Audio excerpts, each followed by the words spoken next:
আজকের গল্প অ্যাবট জেমসের অলৌকিক ভালোবাসা। ভাষ্যপাঠে রিজু রায়।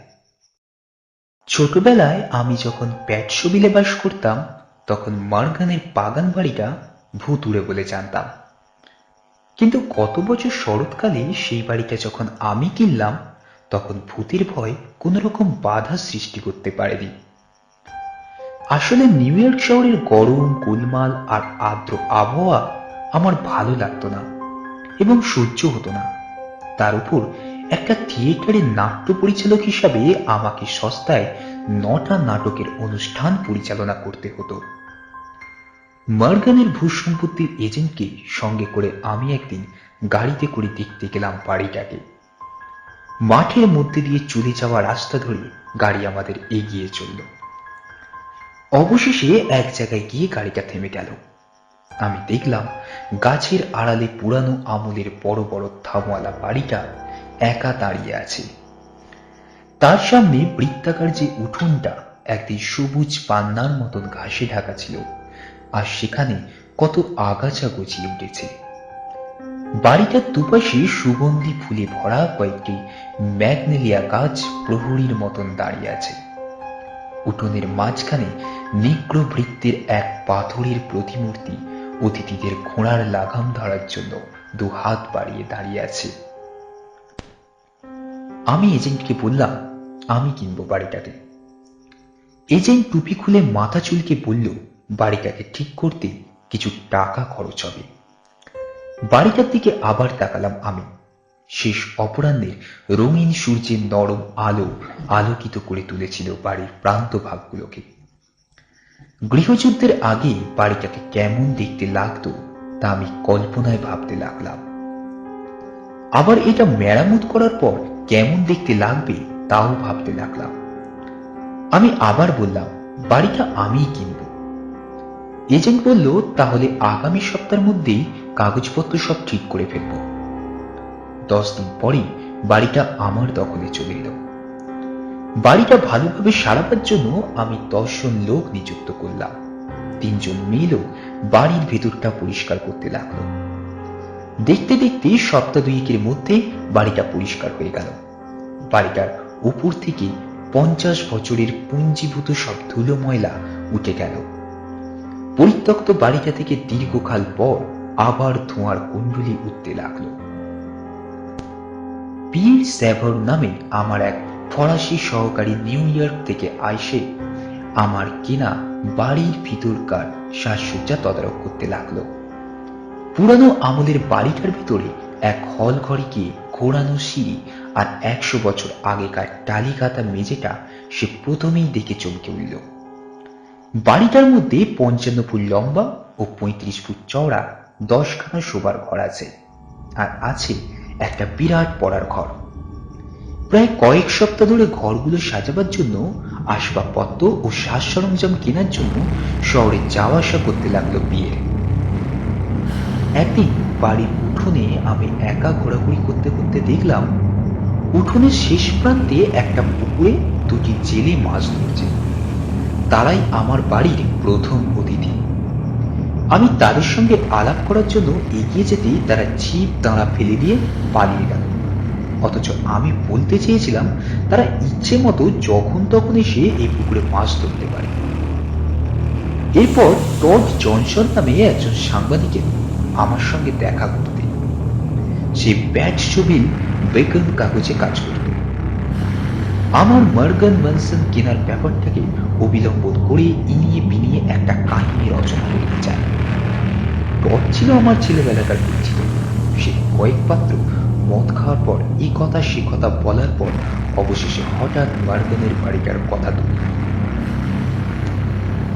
চশমার ফাঁক দিয়ে আমার প্রাণে বিশেষ আগ্রহ সহকারে তাকিয়ে টড প্রশ্ন করল, মেয়েটিকে এখনো দেখনি হয়তো? আমি আশ্চর্য হয়ে প্রশ্ন করলাম, কোন মেয়ের কথা বলছো? টড বলল, কেন, স্যালি মার্গান। যখন গৃহযুদ্ধ শুরু হয় তখন জনি মার্গানের সঙ্গে তার বিয়ে হয়। মেয়েটি জনিকে ভালোবাসত বটে, কিন্তু সেই সঙ্গে সে তার নিজের কয়েকজন জ্ঞাতি ভাই আর জনির কয়েকজন বন্ধুকেও ভালোবাসত। স্যালি আবার কয়েকজন নিগ্রোর সঙ্গেও মেলামেশা করত। লোকে বলতো তার স্বামী তার এইসব অবাধ ভালোবাসাবাসির কথা জানত না। পরে জনি যখন যুদ্ধে যায় আর সরকারি সেনাবাহিনী এই অঞ্চলে এসে শিবির স্থাপন করে, তখন স্যালি আবার আমেরিকান সৈন্যদের সঙ্গে মেলামেশা করতে থাকে। উত্তরাঞ্চলের কোনো এক সামরিক হাসপাতালে সে যখন ছিল, তার কানে স্যালির কথাটা ওঠে। তা শুনে জনি হাসপাতাল থেকে পালিয়ে 250 মাইল হেঁটে বাড়ি ফিরে এসে সিঁড়ির উপর স্যালিকে দেখে তাকে গুলি করে মারে। স্যালি সিঁড়ি বেয়ে গড়িয়ে পড়ে সঙ্গে সঙ্গেই মারা যায়। জনি তাকে সেই দিনই কবর দিয়ে দেয়। মৃত্যুকালে তার স্বামীকে অভিশাপ দেয় স্যালি, বলে জীবনে তুমি আর কোনো মেয়ে নিয়ে সুখে ঘর করতে পারবে না। এ কথা কান দেয়নি জনি। যুদ্ধ শেষ হতেই সে আবার একটি মেয়েকে বিয়ে করে। বাইরে মধুচন্দ্রিমা কাটিয়ে আসার পর নতুন স্ত্রীকে নিয়ে এই বাড়িতে উঠে জনি। নতুন গৃহিণীকে বরণ করার জন্য হল ঘরের দুধারে সার দিয়ে বাড়ির ঝি চাকরেরা দাঁড়িয়েছিল। জনি যখন তার নববধূকে নিয়ে উপর তলায় শোবার ঘরে যাবার জন্য সিঁড়ি বেয়ে উঠছিল, তখন সিঁড়ির উপরের চাদরটায় স্যালিকে দাঁড়িয়ে থাকতে দেখা যায়। তাকে দেখে নতুন বউ আর সব ঝি চাকরেরা একযোগে ছুটে পালিয়ে যায় বাড়ি থেকে। জনির খুব সাহস ছিল, সে পালায়নি। সে স্তম্ভিত হয়ে সেখানে স্থিরভাবে দাঁড়িয়ে তীক্ষ্ণভাবে দেখতে থাকে স্যালিকে। সে আশ্চর্য হয়ে যায়, সে তো নিজের হাতেই স্যালির কবরের উপর মাটি দিয়েছে। মৃত মানুষ কখনো উঠে আসতে পারে কবর থেকে? জনি নড়াচড়া করেনি, সেখানেই দাঁড়িয়েছিল। স্যালির নাইট গাউন পরা অবস্থায় ধীর পায়ে উপর থেকে সিঁড়ি বেয়ে নেমে এসে আলিঙ্গন করে তার স্বামীকে। বব রয় নামে একজন চাকরের খুব সাহস ছিল। সে প্রথমে পালিয়ে গেলেও পরে কি হচ্ছে তা দেখবার জন্য আবার ফিরে আসে। সে একটু দূর থেকে দেখে তার মালিক জনি ভূতটাকে তাড়াবার জন্য অনেক চেষ্টা করেও পারেনি। স্যালি তার স্বামীকে ছেড়ে কিছুতেই যাবে না। অবশেষে স্যালিকে নিয়ে উপরতলায় শোবার ঘরে গিয়ে ঢোকে জনি। পরদিন সকাল হবার আগেই শোবার ঘর থেকে বেরিয়ে আসে জনি। সে সম্পূর্ণরূপে পাগল হয়ে যায়। কিছুক্ষণ পরেই সে আস্তাবলে গিয়ে নিজেকে গুলি করে হত্যা করে। বাড়ির চাকরেরা স্পষ্ট শব্দ শুনতে পায়, গুলির সেই শব্দ। সঙ্গে সঙ্গে স্যালি খুব জোরে হেসে ওঠে। স্যালিকে তখন চোখে দেখা না গেলেও তার হাসির শব্দে গোটা বাড়িটা ফেটে পড়তে থাকে। তারপর থেকে স্যালি এই বাড়িতে 20 জন লোকে প্রাণ সংহার করেছে। এইসব মৃত ব্যক্তিদের মধ্যে প্রার্থনার স্রোত গানের এক গায়ক যাজকও ছিলেন, যিনি এখানে তার এক বন্ধুর সঙ্গে দেখা করতে আসেন। কিছুক্ষণের জন্য আমরা চুপ করে বসে রইলাম। আমার ছেলেবেলায় স্যালির এই যৌন জীবনের এইসব খুঁটিনাটি আমি কিছুই শুনিনি, কিন্তু এই কাহিনী মোটেই আমার বিশ্বাসযোগ্য বলে মনে হলো না। মনে হলো নিউ ইয়র্কের যুবকদের এক চটুল প্রেমের ব্যতিগ্রস্ত এক প্রেত নিয়ে অধিষ্ঠিত এই ভুতুড়ে বাড়ির চমকপ্রদ কাহিনী শুনতে খুব ভালো লাগবে। টড আমাকে লক্ষ্য করছিল। সে আমার মুখে হাসি দেখে আমার অবিশ্বাসের কথাটা বুঝতে পারল। একটা দীর্ঘশ্বাস ছেড়ে বলল, আমি এসব বিশ্বাস করতাম না, কিন্তু কয়েকটা কারণের জন্যই বিশ্বাস করতে বাধ্য হই আমি। 1 নম্বর কারণ হলো, স্যালিকে এই বাড়িতে বেশ কয়েকবার দেখা গেছে। সম্প্রতি বছরখানেক আগেও একবার দেখা যায়। 2 নম্বর কারণ হলো, 20 বছরের মধ্যে তোমাকে নিয়ে 5 জন লোক এই বাড়িটা কিনেছে। তুমি হচ্ছ পঞ্চম ক্রেতা। তুমি ছাড়া আগেকার মালিকদের 3 জনই স্বীকার করেন এ বাড়িটা ভুতুড়ে, আর একজন কোনো কথা বলেনি, সে শুধু আত্মহত্যা করে। টড চলে যাবার পরেই আমি স্কচের খালি বোতলটার দিকে তাকিয়ে বুঝতে পারলাম টড কেন ভূতপ্রেত বিশ্বাস করে। ভাবলাম মদের নেশার ঘরেই সে এইসব অবিশ্বাস্য কাহিনী সত্য বলে বিশ্বাস করে। 1 মাসের মধ্যে এই নির্জন বাগান বাড়িটা বেশ জমজমাট হয়ে উঠল। নিউ ইয়র্ক থেকে বিয়ের পোশাকের কাপড়ের কিছু নমুনা, আমার সই করার জন্য চেক বই আমার 5 জন বন্ধুকে নিয়ে এলো। আমার এই বাড়ি কেনার কথা তারা সবাই শুনেছিল। সেদিন রাতে হোটেলে খাওয়ার পর কফি খেতে খেতে স্যালির কাহিনীটা তাদের সকলেরই ভালো লাগলো। সবাই বেশ উপভোগ করলো। ভাবলাম এই কাহিনী পরের সপ্তাহতেই ছড়িয়ে পড়বে শহরে। আর সত্যি কয়েকদিন পরে দুটো কাগজে কাহিনী সংক্ষেপে প্রকাশিত হয়। আমি তখন এই বাড়িতে বাস করা শুরু করিনি। হোটেল থেকেই বাড়ি মেরামতের কাজকর্ম দেখাশোনা করতাম দিনের বেলায়। দেখলাম যে হারে কাজ হচ্ছে তাতে সপ্তাহখানেক পরেই এই বাড়িতে এসে বসবাস করতে পারবো। আমার এই নতুন বাড়িতে আসার প্রথম দিন রাত্রিতে আমি আমার পড়ার ঘরে আগুনের ধারে বসে একটা নাটক পড়ছিলাম। নাটকটা থিয়েটারের এক এজেন্ট আমাকে পাঠিয়ে দেয়। এক নিবিড় তৃপ্তি আর আনন্দের অনুভূতি ফুটে উঠেছিল আমার চোখে মুখে। মোট কথা, আমার নতুন বাড়িতে এসে আমি খুব সুখে ছিলাম। ঘরের বাইরে গাছেদের কানে কানে বাতাস অন্ধকারে ফিস ফিস করে যেসব কথা বলছিল আমি তা শুনছিলাম। ঘরের ভিতর আগুনের শিখাগুলি তাদের অলস শীত বাড়িয়ে কাঠগুলোকে যেন লেহন করছিল, আমি তখন তা দেখছিলাম। জীবনে প্রথম আমি নিজের বাড়িতে থাকার সুখ অনুভব করছি। আমি বুঝলাম কবিরা কেন বাড়ি নিয়ে এত কবিতা লেখে। অবশেষে আমি শুতে চলে গেলাম। বিছানায় শোবার পর আমার মনে হলো এইটাই হয়তো স্যালির শোবার ঘর ছিল। শোবার ঘর নয়, যেন তার যৌন জীবনের লীলাভূমি। ভাবতে ভাবতে তন্দ্রাচ্ছন্ন হয়ে পড়েছিলাম আমি। হঠাৎ চোখে এক ঝলক আলো লাগায় ঘুমটা ভেঙে গেল আমার। আমি চমকে উঠলাম। দেখলাম আমার সামনে স্যালি দাঁড়িয়ে। সত্যি অসাধারণ তার সৌন্দর্য।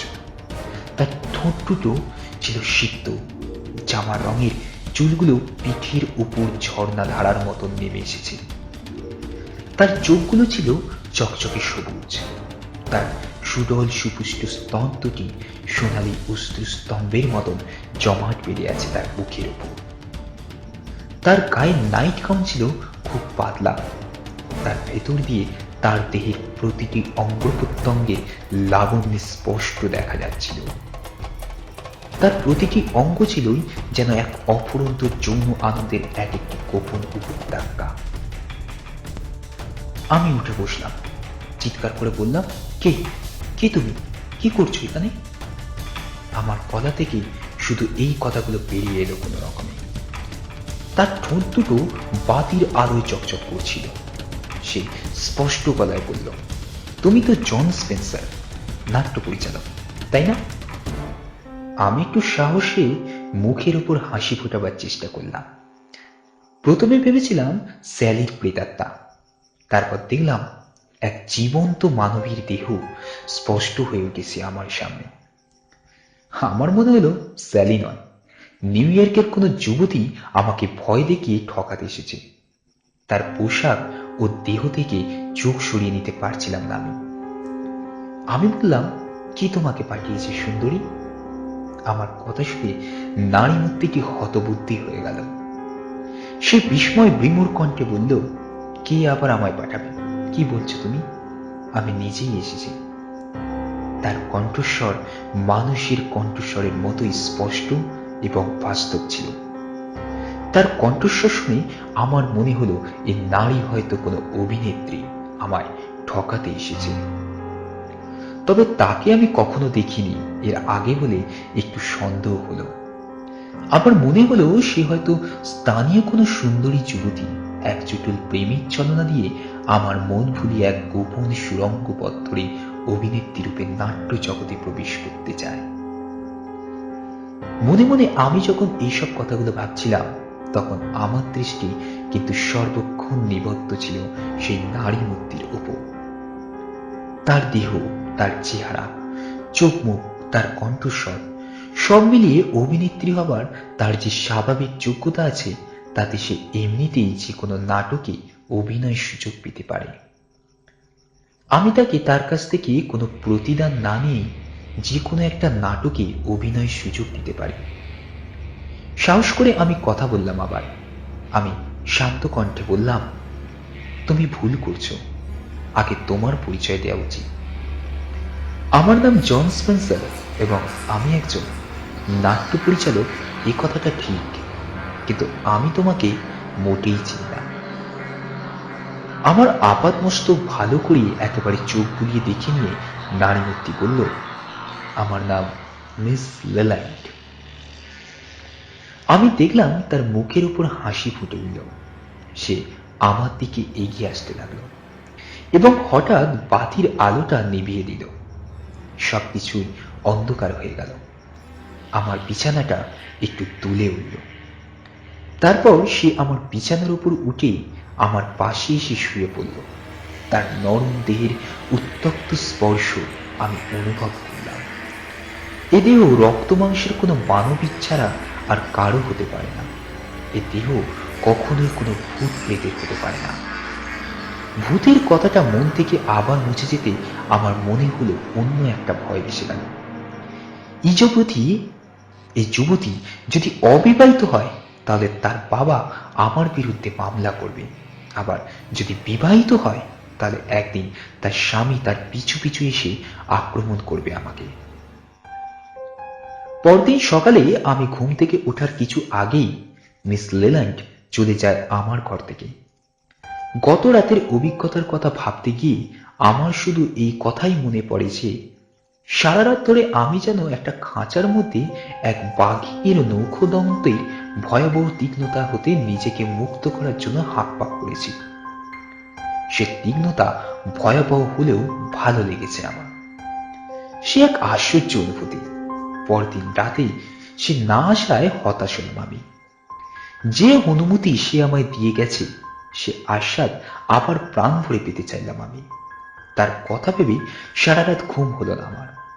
পরপর কয়েকটা রাত সে এলো না। তার কথা ভেবে কোনো রাতে ঘুম আসতো না আমার। এইভাবে পরপর কয়েকটি বিনিদ্র প্রায় রাত্রি যাপনের পর আমি তার সম্বন্ধে খোঁজ খবর নেওয়া শুরু করলাম।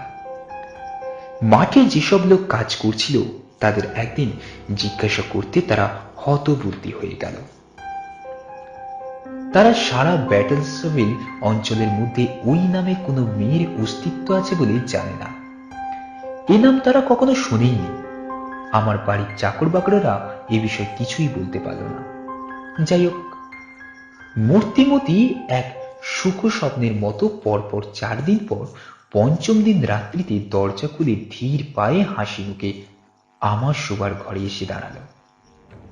তখন আমি বিছানায় শুয়ে বই পড়ছিলাম। ঘরে ঢুকেই সে বলল, তুমি আমার খোঁজ করছিলে? তার কথা শুনে মনে হলো গরম দুধের পাত্র পাওয়া বিড়ালের মতন সে খুশি এবং তৃপ্ত। আমি ঘাড় নাড়লাম। সে তখন তার পাছার উপর হাত দিয়ে একদিকে ঘাটটা পাকিয়ে বলল, তুমি কেন আমার খোঁজ করছিলে বলো তো? আমি কেন তার খোঁজ করছিলাম তা বললাম। সে হাসতে লাগলো। তারপর হঠাৎ সে গাউনটা খুলে আলো নিভিয়ে দিয়ে বিছানায় উঠে এসে আমার পাশে শুলো। আমার এই প্রিয় রাতের অতিথি পরপর কয়েক রাত পেল। সে যতক্ষণ আমার কাছে ছিল ততক্ষণ প্রতিটি মুহূর্ত আমার ভালো লাগতো। এইভাবে 12টা রাত কেটে যাওয়ার পরও আমি এই মেয়েটি সম্বন্ধে কিছুই জানতে পারলাম না। সে যখন প্রথম এসেছিল তখন যেমন তার সম্বন্ধে কিছুই জানতাম না, এখনো তেমনি কিছুই জানি না। আমি যতবার তাকে তার পরিচয় জিজ্ঞাসা করতাম ততবারই সে শুধুই বলতো, আমার পরিচয় জানার কোনো দরকার নেই প্রিয়তম। এরপর হঠাৎ কিছু না বলে আশা বন্ধ করে দিল মিস লেল্যান্ড। আবার আমি তার সম্বন্ধে খোঁজ খবর নিতে শুরু করলাম, কিন্তু এবারও আগের মতন কিছুই জানতে পারলাম না। আমি যেসব কারণে তাকে কাছে পেতে চাইতাম সেসব কারণ হলো সম্পূর্ণ দেহগত। সে কোনো রাতে না এলে আমার ঘুম হতো না। দুর্বিষহ হয়ে উঠত আমার নিঃসঙ্গতা। বিয়ের যখন একদিন শহর থেকে 3 জন সহকারীকে সঙ্গে করে আমার বাড়ি সাজাবার জন্য অনেক আসবাবপত্র, সাজ সরঞ্জাম আর ছবি নিয়ে এলো, তখন আমার এই নিঃসঙ্গতাটা অনেকটা ভঙ্গ হলো। বাড়ির ভেতরের চারিদিকে ঘুরে ঘুরে তার সহকারীদের নির্দেশ দিতে লাগলো। 1 সপ্তাহের মধ্যেই গোটা বাড়িটা অন্য রূপ ধারণ করলো। অবশেষে বৃহস্পতিবার প্রিয়ের তার লোকেদের বিদায় দিল সব কাজ সারা হতে। সেই বৃহস্পতিবার দিনই রাত্রিতে আবার এলো লেল্যান্ড। সে হাঁপাচ্ছিল, তার চোখে ছিল নতুন আলো, বুকের মধ্যে জমানো ছিল 1 সপ্তাহ পুঞ্জীভূত প্রেম ব্রেক।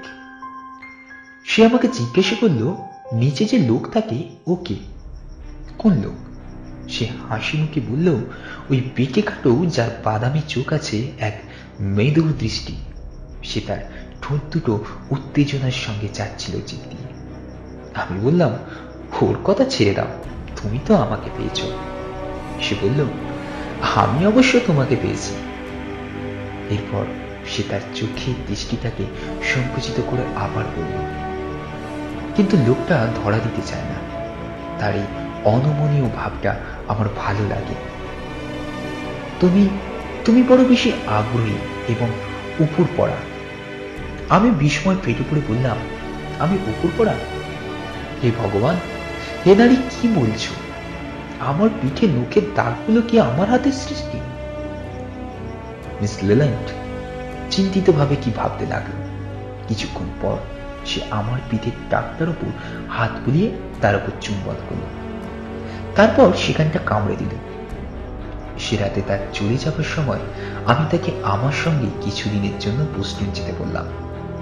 সেখানে আমার দ্বারা পরিচালিত এক নতুন নাটকের উদ্বোধন হবে।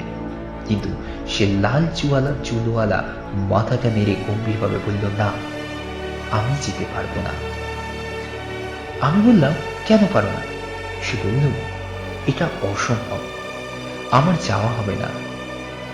এরপর সে কাতর কণ্ঠে বলল, দয়া করে যেও না, তুমি কাছে না থাকলে একজন লোক ছাড়া আমার চলে না। তুমি চলে গেলে আমি কি করব তা বুঝতে পারছি না। বিছানার উপর খাড়া হয়ে বসল সে, তীক্ষ্ণ গভীর দৃষ্টিতে তাকিয়ে রইল আমার মুখ পানে। তারপর একসময় বলল, বলো, তুমি আমায় ভালোবাসো? বলো, চিরদিন ভালোবাসবে আমায়? বলো জন, তোমার অন্তর না চাইলেও মুখে অন্তত একবার বলো। তার চোখে জল এসেছিল। জানলা দিয়ে চাঁদের আলো এসে তার জল ভরা সেই চোখের উপর পড়ল। তাকে খুব সুন্দর দেখাচ্ছিল। তার মতো সুন্দরী মেয়ে এর আগে দেখিনি কখনো আমি তার চোখের উপর চুম্বন করে তার চোখে সব জল মুছে দিয়ে বললাম, আমি তোমাকে ভালোবাসি প্রিয়তমা, চিরদিন তোমাকে ভালোবেসে যাব। কয়েক মুহূর্ত পরেই এক তৃপ্তির দীর্ঘশ্বাস ছেড়ে আমার বিছানা থেকে নেমে পড়ল সে। বলল, আমি চলে যাচ্ছি, বোস্টনে সাবধানে থাকবে, তারপর ফিরে আসবে। মনে রাখবে, এর আগে আমি কখনো কাউকে ভালোবাসিনি। ঘর থেকে বেরিয়ে যাবার সময় দরজাটা বন্ধ করে দিয়ে গেল সে। আমি নিজের মনেই বললাম, আমি তোমাকে ভালোবাসি। পরদিন সকালে আমি নিচে নেমে গিয়ে দেখলাম পিয়ের খুব রেগে গেছে। খাবার সময় তাকে সুপ্রভাত জানাতেই সে রাগান্বিত ভাবে বলল, দেখো জন, ঠাট্টার একটা সীমা আছে, তুমি কিন্তু খুব বাড়াবাড়ি করছো। মেয়েটিকে? আমি বিস্ময় অভিভূত হয়ে বললাম, কোন মেয়েটির কথা বলছো? খুব হয়েছে, ভালো মানুষই করতে হবে না, যে মেয়েটাকে তুমি আজ ভোরে আমার বিছানায় পাঠিয়েছিলে। দেখলাম পিয়ের সত্যিই প্রচন্ড রেগে গেছে। আমি ভাবতে লাগলাম, বুঝতে পারলাম না, কোন মেয়ের কথা, কোন মেয়ের সে কথা বলছে। মিস লেল্যান্ড নিশ্চয়ই আমার বিছানায় প্রায় সারা রাত কাটাবার পর শেষ রাতে পিয়েরের কাছে শুতে যায়নি। এটা অসম্ভব। আমি তবু তাকে বললাম, মেয়েটার চেহারা কেমন বলতো? অবদমিত রাগে চাপে কাঁপছিল পিয়ে। সে মেয়েটির চেহারার যে বর্ণনা দিল তাতে বুঝলাম সেই বটে, সেই মেয়ে, মিস লেল্যান্ড। আমি বললাম, কি হয়েছিল বলতো? আমি প্রশ্ন করলাম বটে, কিন্তু এর উত্তরটা শুনতে চাইনি। কিছুই না। তুমি কি মনে ভাবছো যে কোনো মেয়ে আমার বিছানায় এসে উঠলেই তাকে আমি গ্রহণ করব? আমার নীতি বলে একটা জিনিস আছে, একটা বাজারের পারবনিতা কোথাকার। আবার তার সাহস দেখো, আমাকে বলছে আমি নাকি ধরা দিতে না চাওয়ার ভান করছি।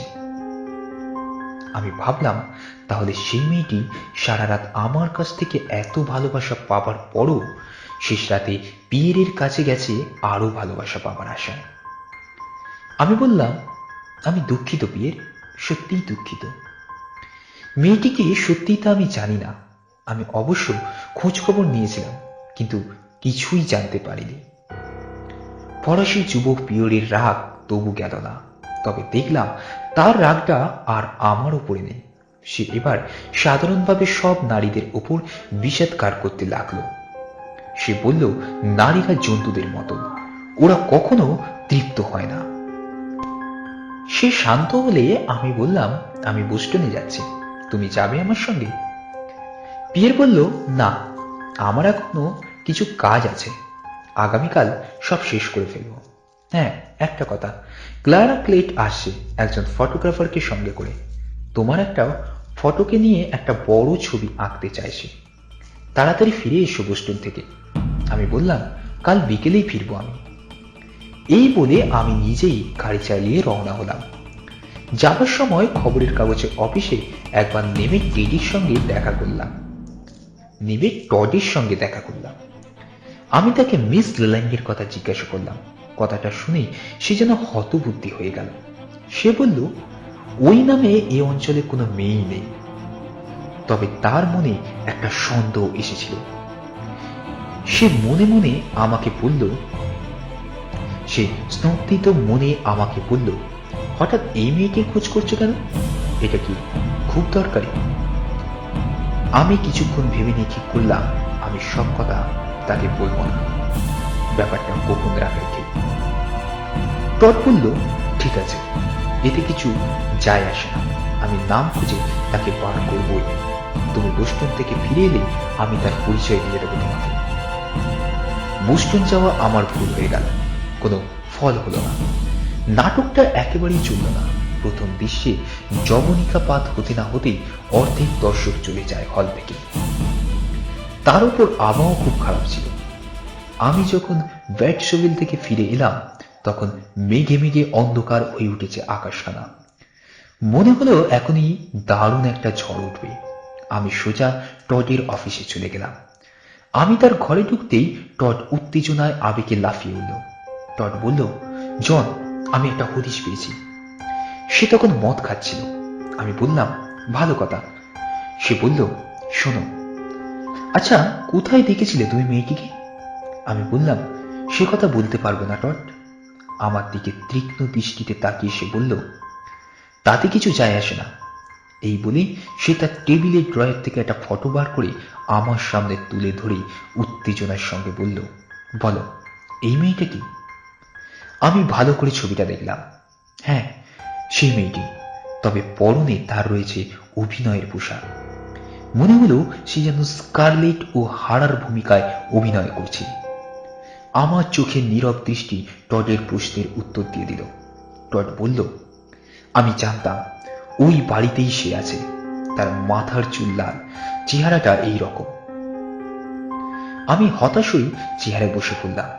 এই ঘটনার পরিণতি কোথায় গিয়ে দাঁড়াবে তা ভেবে ভয়ে ভয়ে আমি শিউরে উঠলাম। আমি বললাম, ঠিক আছে টড, কি জানো তুমি? টড বলল, এই মেয়েটি তো স্যালি।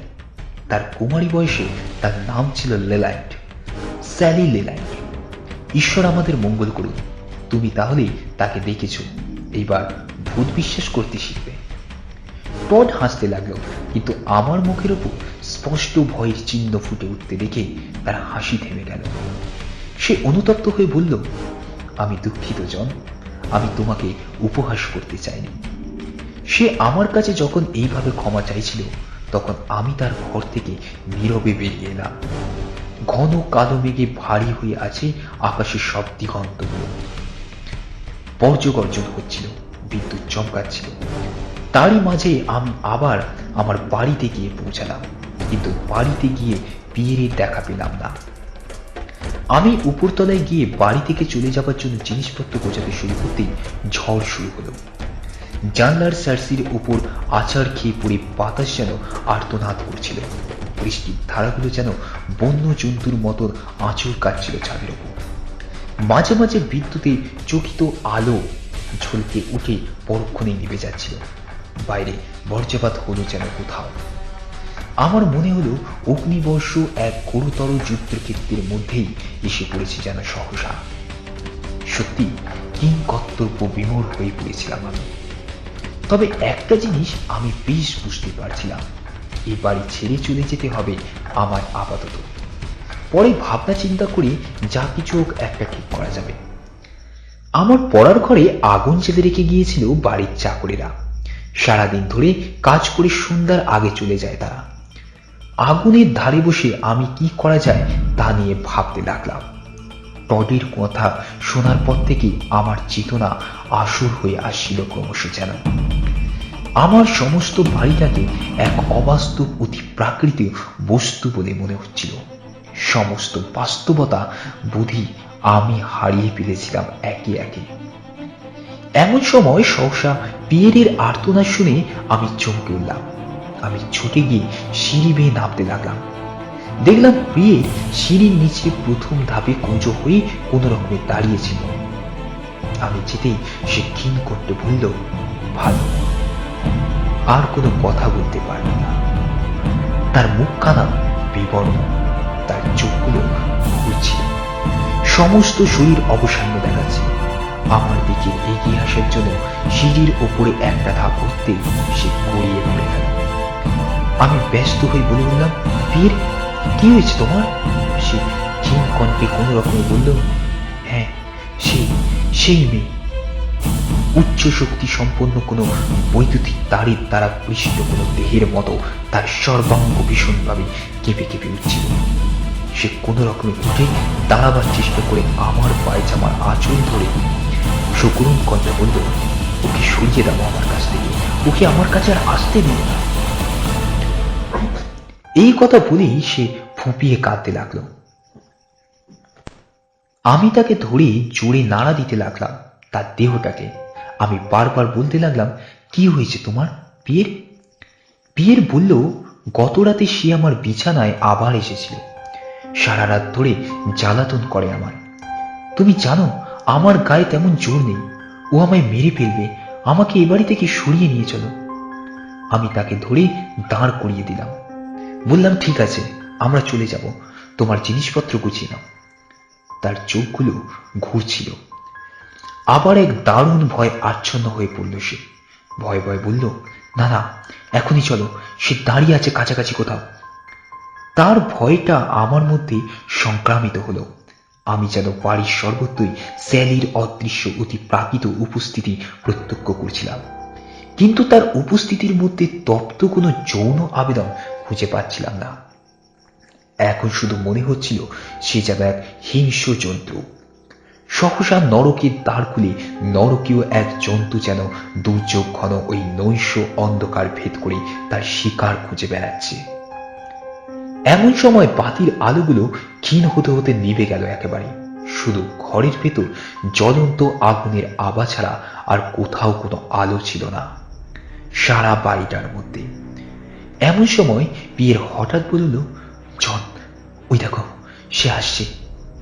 আমি সাহস দিয়ে বললাম, ঠিক আছে ঠিক আছে, আমি ব্যাগগুলো গাড়িতে রেখে আসছি। বাড়ির উঠোনে আমার গাড়িটা ছিল।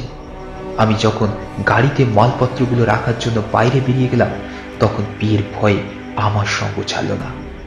বিদ্যুতের চকিত আলোয় দেখলাম অবিশ্রান্ত বৃষ্টি ধারা সারা উঠোনটা ভেসে যাচ্ছে। বাড়িটার পাশে একটা ম্যাগনোলিয়া গাছের মাথায় বাজ পড়ল। গাছটা আমার গাড়ির কাছে ভেঙে পড়ে গেল। আমরা মাত্র কয়েক ইঞ্চির জন্য বেঁচে গেলাম। কোথা থেকে এক অবর্ণীয় ভয় এসে মুখে চেপে বসলো আমার। আমি ছেলেবেলা থেকে বড় শহরে মানুষ হয়েছি, লেখাপড়া শিখেছি। ভূত কাকে বলে তা আমি জানি না, কখনো বিশ্বাসও করিনি।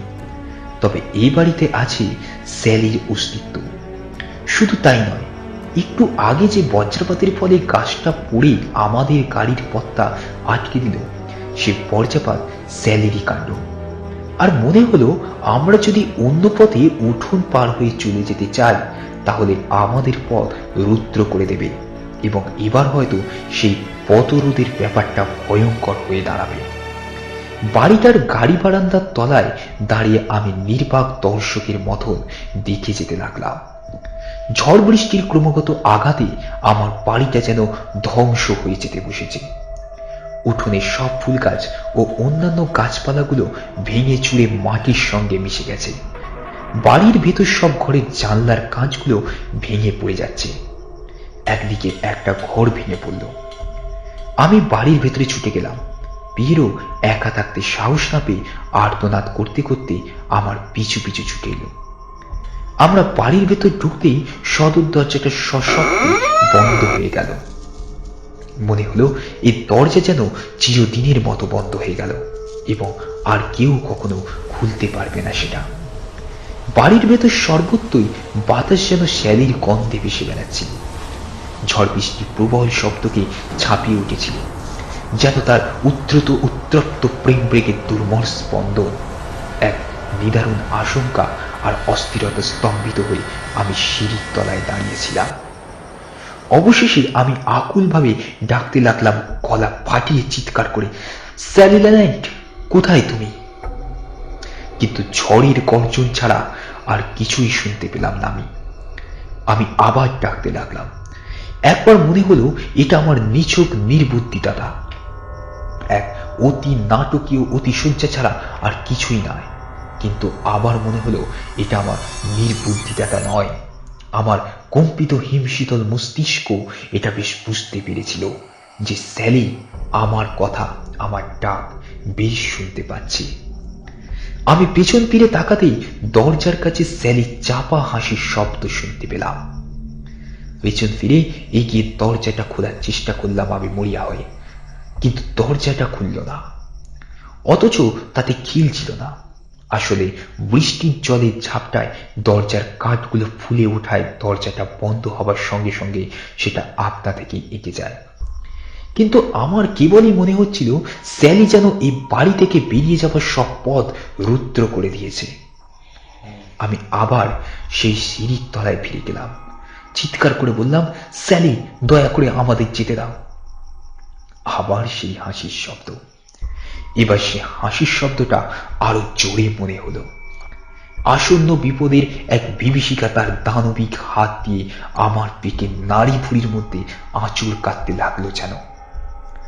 অসহায় পীর সিঁড়ির কাছে পড়ে গেল। তার সর্বাঙ্গ তখন কাঁপছিল, হাতগুলো আপনা থেকে মুষ্টিবদ্ধ হয়ে যাচ্ছিল। আমি আবার ডাকলাম, বললাম, স্যালি, শোনো আমার কথা। কিন্তু কোনো উত্তর পেলাম না।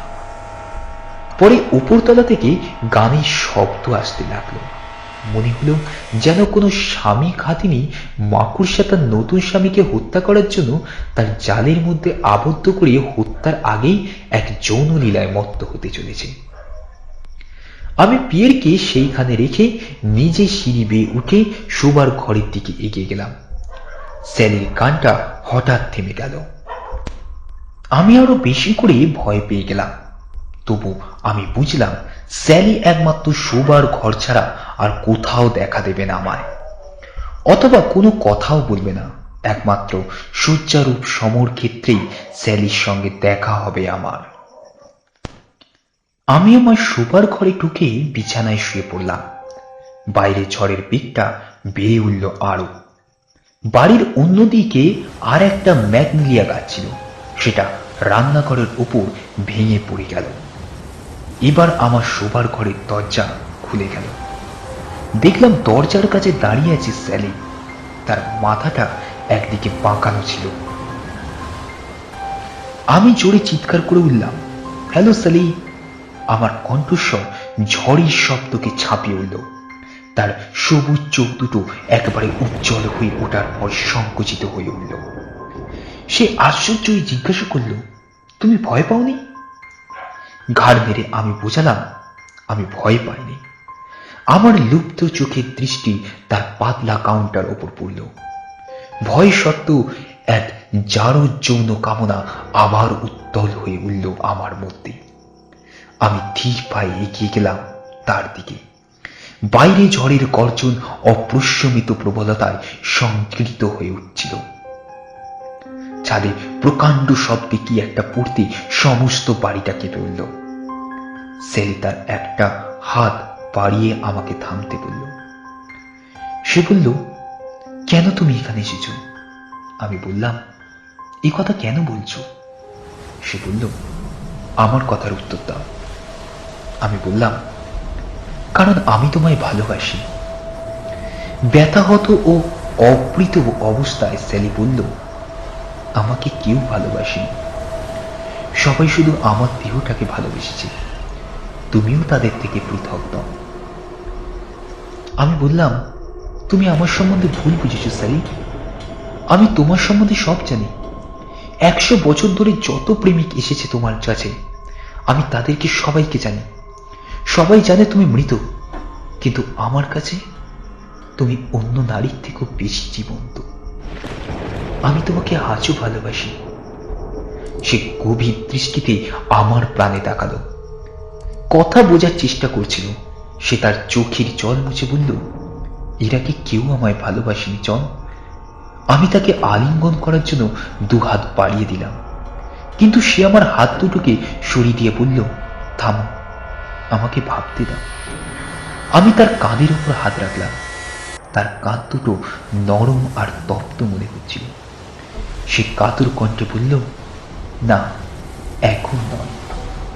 স্যালি নীরবে একটুখানি হাসল, তারপর গম্ভীরভাবে বলল, নিচে চলো জন। আমরা হাত ধরাধরি করে ঘোরানো সিঁড়ি বেয়ে নিচে নেমে গেলাম, যেখানে প্রিয়ের অচেতন অবস্থায় পড়েছিল। আমি জোর করে মুখের উপর হাসি ফুটিয়ে বললাম, তুমি বেচারাকে আত্মরা করে ফেলেছ। সে আমার মতো তোমার সঙ্গে পেরে ওঠে না। স্যালি অন্যমনস্কভাবে বলল, তুমি বড় বেশি উগ্রকামা, উপর পড়া, কিন্তু মেয়ে বিয়ের মোটেই ধরা দিতে চায় না। পিছনের দিকে একবার তাকিয়ে স্যালি আবার গম্ভীরভাবে বলল, তোমার কথা আমার আবার বলো জন। আমি বললাম, আমি তোমাকে ভালোবাসি স্যালি, চিরদিন ভালোবেসে যাব, এটাই সবচেয়ে বড় সত্য। স্যালি এবার চোখ দুটো বন্ধ করে মনে মনে কি যেন একটি সিদ্ধান্ত গ্রহণ করলো। তারপর সদর দরজার দিকে এগিয়ে গেল। দরজার কাছে গিয়ে আমাকে ডাকলো, এখানে এসো। আমি তার কাছে যেতেই সে আমায় বলল, দরজাটা খোলো। এবার কিন্তু দরজায় হাত দিতে দরজা খুলে গেল। দরজা খুলতে এক ঝলক বৃষ্টি তীরের মতন আমার চোখে এসে লাগলো। আমি টাল সামলাতে না পেরে দরজার বাইরে গিয়ে পড়লাম। বাইরে ঝড়ের ধ্বংসলীলা দেখতে দেখতে অভিভূত হয়ে পড়েছিলাম। হঠাৎ স্যালি চিৎকার করে বলে উঠল, বিদায় জন। আমি পিছন ফিরে তাকিয়ে দেখলাম সদর দরজাটা আবার পিছনের সশব্দে বন্ধ হয়ে গেল। আমি চিৎকার করে ডাকতে লাগলাম, স্যালি, দরজা খোলো, আমাকে ঢুকতে দাও।